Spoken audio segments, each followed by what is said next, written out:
Kwentuhan time na muna. Andito na naman ako sa pinakamalungkot na part ng buhay ko. Habang umaandar ang eroplanong sinasakyan ko, kasabay din ang pagkabog ng aking puso.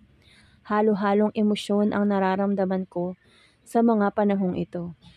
Bagong pakikibaka ulit ang kakaharapin ko. Dahil sa kagustuhan kong mabigyan ng magandang bukas ang pamilya ko. Ako nga pala si Heidi, isa akong seawoman.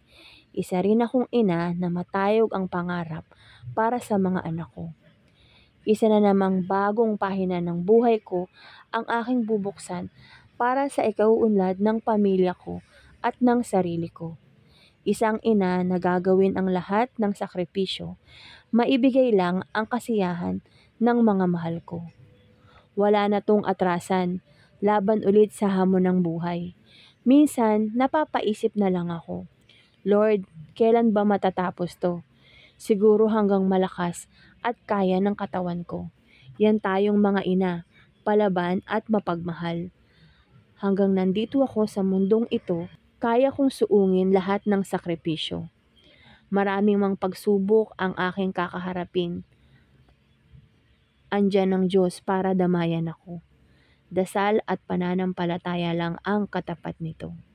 Hanggang sa muli Pilipinas, magkikita tayo uli.